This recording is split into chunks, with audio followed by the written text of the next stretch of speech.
Debido a la significancia de la resurrección, este es un tema que domina el Nuevo Testamento, especialmente las enseñanzas predicadas en los evangelios a través de todo el Nuevo Testamento. La resurrección es una verdad esencial en el cristianismo. No es tan solo algo romántico y bonito, pero es esencial entender la resurrección. Saber que así como Cristo resucitó, tú y yo un día resucitaremos también. La resurrección afirma tu fe como verdad.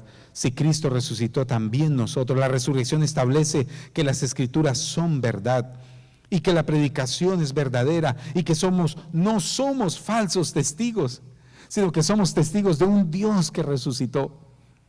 Y yo creo que todos tenemos testimonios aquí de lo que Jesús ha hecho en el corazón. Si preguntáramos, a ver, para terminar este punto, ¿alguien quiere decir en una frase, en dos frases, lo que Cristo ha hecho, lo que el Cristo resucitado ha hecho?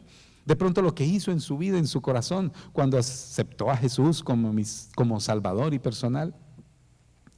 ¿Alguien, alguna persona, alguien así que diga, ¿cómo, perdón? Cambió la vida, muy bien. La transformó. Muy bien, algo más por este sector, ya 2 aquí, 0 aquí, a ver, 1 de aquí, porque van ganando a este lado. Algo así personal, algo dinámico. Mi esposa me está mirando, yo creo que ella quiere hablar, yo sé cuando ella quiere hablar porque me mira. A ver. Sí. Cristo me dio una nueva identidad, me restauró mi alma, me dio propósito, me dio vida nueva. Me dio un esposo, una familia en Cristo. Menos mal dijo eso, porque ya iba a decir. Muy bien, yo sé que todos tenemos algo, ¿no es cierto?, que el Señor ha hecho, y testimonios específicos de cómo éramos antes así, ahora, por ejemplo, en mi corazón, el Señor lo llenó de amor.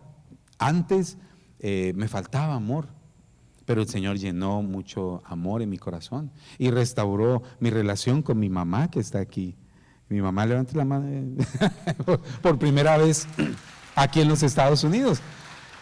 Sí, y qué bonito, restauró ese amor y esa relación. Y yo creo que todos tenemos algo así. Entonces Jesús hizo cosas especiales. Tercero, Jesús, la resurrección de Jesús garantiza tu resurrección. Y ya lo hemos dicho, 1 Corintios 15, 21, porque cuanto la muerte entró por un hombre, también por un hombre la resurrección de los muertos. ¿Sí? La resurrección de nuestro Señor Jesucristo es la provisión que garantiza que nosotros resucitaremos para vida eterna también. La resurrección de Jesucristo en su forma corporal de entre los muertos es una promesa de Dios para nosotros. Porque Él vive, nosotros también viviremos. Sí, nuestra fe es diferente a las otras fe. Es que si tú te pones a comparar, es que aquellos piensan así, aquella persona, todo el mundo tiene un pensamiento filosófico acerca de la vida, de la muerte, del más allá. Yo creo que Cristo murió, resucitó, está esperándome y pronto vendrá por mí y yo voy a estar con Él por la eternidad. Ese es el pensamiento de las Escrituras.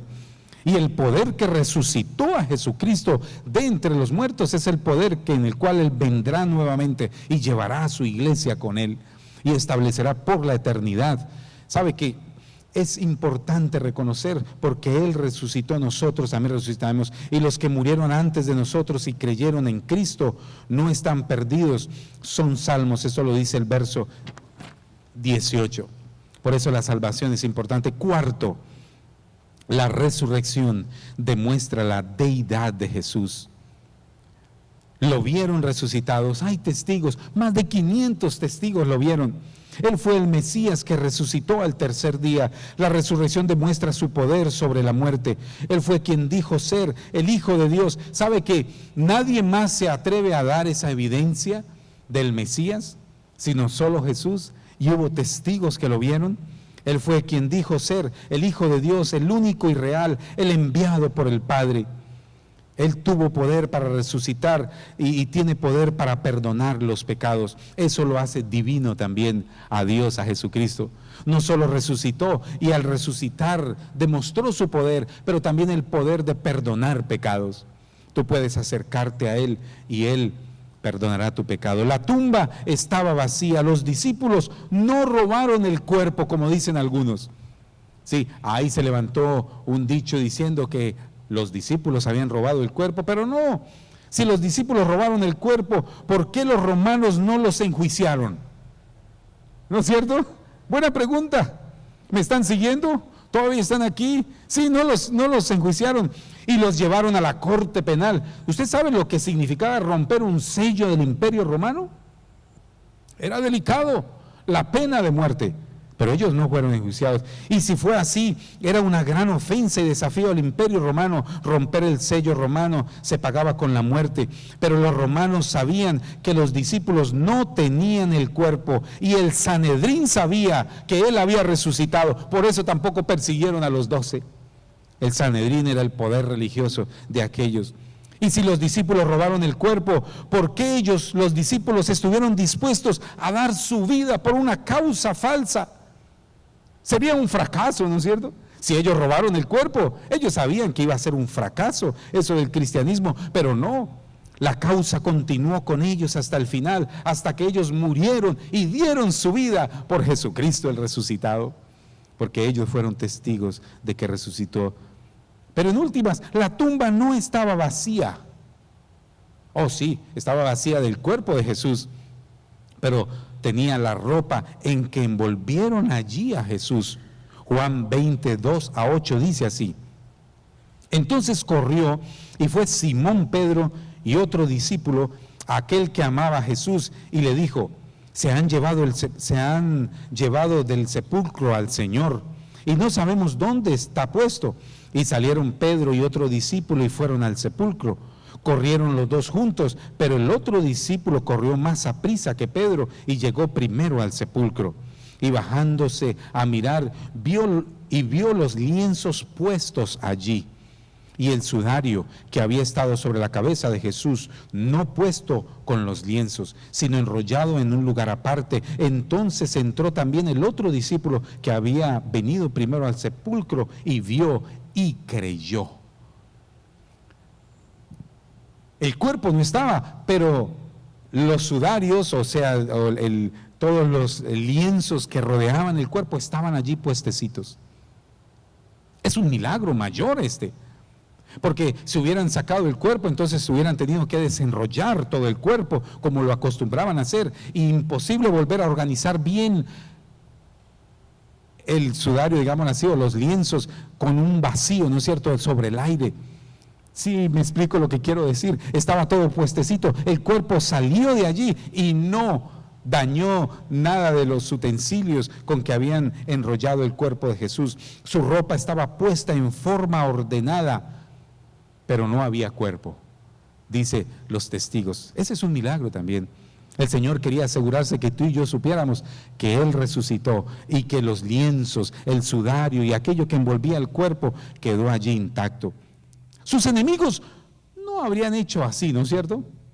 Por supuesto que no. Sus amigos no podrían hacer tal cosa tampoco.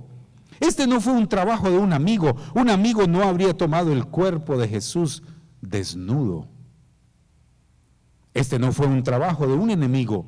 Un enemigo no habría dejado la tumba en una condición perfecta. Ni amigos ni enemigos. Jesús sabía que era humanamente imposible desenvolver las tiras que habían envuelto el cuerpo de Jesús y volverlas a envolver alrededor de nada, alrededor del viento, y dejarlas perfectamente en orden. Es imposible, no hay explicación humana para tal cosa. Jesús había resucitado.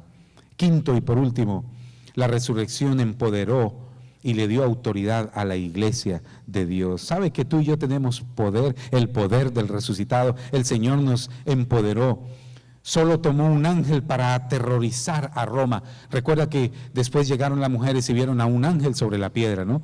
Y estaba allí un ángel joven y les dice: ¿a quién buscáis de entre los muertos? ¿Al que vive? Entonces solo tomó un ángel para enviar al Sanedrín a esconderse y deliberar. En Marcos 16:6 dice el ángel: vengan y vean. En otras palabras, el ángel les dice: vengan y vean la revelación. En el versículo 7 el ángel dice, vayan y díganles, hay una responsabilidad. Y también el ángel les dice, e irá él delante de vosotros los recursos para ir y compartirle a otros. No solo la revelación, pero la responsabilidad y los recursos para ir fue lo que el ángel les predicó a aquellos que estaban allí. Jesús empoderó a la iglesia.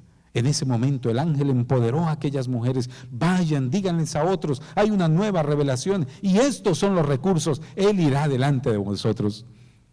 Jesús va delante tuyo y mío, el Espíritu Santo está con nosotros, tenemos la palabra del Señor, tenemos la iglesia, la comunión de los santos, tenemos el poder, y si no usamos ese poder, si la iglesia no ejerce el poder del resucitado, está malgastando ese poder.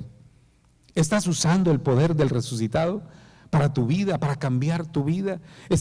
La iglesia tiene el poder de todo lo que atar en la tierra será atado en el cielo. Y principalmente aquí habla del perdón, de ir y proclamar el perdón. Y tercero, de contribuir a la edificación del reino de Dios en la tierra, en la empresa eterna. La iglesia tiene el poder de ser sal y luz en este mundo de oscuridad, de sanar, de restaurar, de liberar, de reparar los portillos que necesitan ser reparados. Él venció, tiene el mayor poder. Tenemos nosotros el poder. Vas a ejercitar el poder del resucitado para tu propia vida, para tu mente. ¿Sabe que las grandes batallas que tú y yo tenemos es dónde? Aquí. Es tan pequeño esto, ¿no es cierto? Y tan corta la distancia al corazón, pero aquí es donde se dan todas las batallas. Tal vez por eso Jesús murió en la cruz del Calvario. De la calavera es en el original, en el griego, calavera aquí, porque ahí es un campo de batalla, y ahí es donde tiene que estar la cruz, y ahí es donde está el poder del resucitado. Puedes tú decirte a ti mismo y decirle a tu cabeza, ya no más. Hasta aquí piensas eso. Esa es la gran batalla. Tú puedes decirle a tu cabeza, aquí a tu cerebro, aquí dentro, decir, ahora vas a pensar esto. Y piensa como hijo de Dios, piensa como hija de Dios, piensa con el poder del resucitado. Yo tengo que hacerlo cada rato, me imagino que tú también. Antes no tenía ninguna herramienta, me quedaba pensando en eso, y me iba en la oscuridad más y más. Ahora tú tienes el poder del resucitado para decirle, cabeza, ya no más. Bueno, cerebro, ya no más, yo, no más yo, o como le digas a ti mismo, tú mismo dite a ti mismo, no más. Ahora el poder del resucitado, ahora soy libre, ahora tengo esto en el nombre de Jesucristo, ahora soy cabeza y no cola, ahora soy un hijo vencedor de Jesucristo. Todo esfuerzo, todo deseo, todo plan tiene un propósito final, y es que más personas vayan al cielo y menos al infierno. La resurrección no es continúa, es una vida que continúa, y la muerte no es el prólogo final. La resurrección nos enseña que hay una vida eterna, y tú y yo necesitamos estar ahí, la resurrección de Jesucristo. Y vamos a concluir esta parte con una oración y decirle, Señor, gracias por la resurrección. Sí, la resurrección de Jesús significa que tu cuerpo va a resucitar. Esa es la gran lección de hoy. Es el cuerpo físico en la mejor condición, un día va a resucitar y va a estar eternamente con Jesucristo. Fue lo que el apóstol Pablo sigue leyendo el libro de Corintios, Primera de Corintios, donde Pablo le habla a la iglesia acerca de eso. No solo el espíritu va con él, sino también el cuerpo resucita. Y fue así como resucitó Jesús y estuvo con los 12 y se vio y ascendió al cielo. Por supuesto, después tú y yo un día también ascenderemos al cielo y estaremos eternamente con el Señor. Y antes de concluir, cierra tus ojos por un instante y dile al Señor Jesús que entre a tu corazón. Ahora repita conmigo esta oración. Di: Señor Jesús, te acepto como el Dios que resucitó. Gracias por el poder de la resurrección. Gracias por sanar mi vida, restaurar mi corazón y darme vida eterna.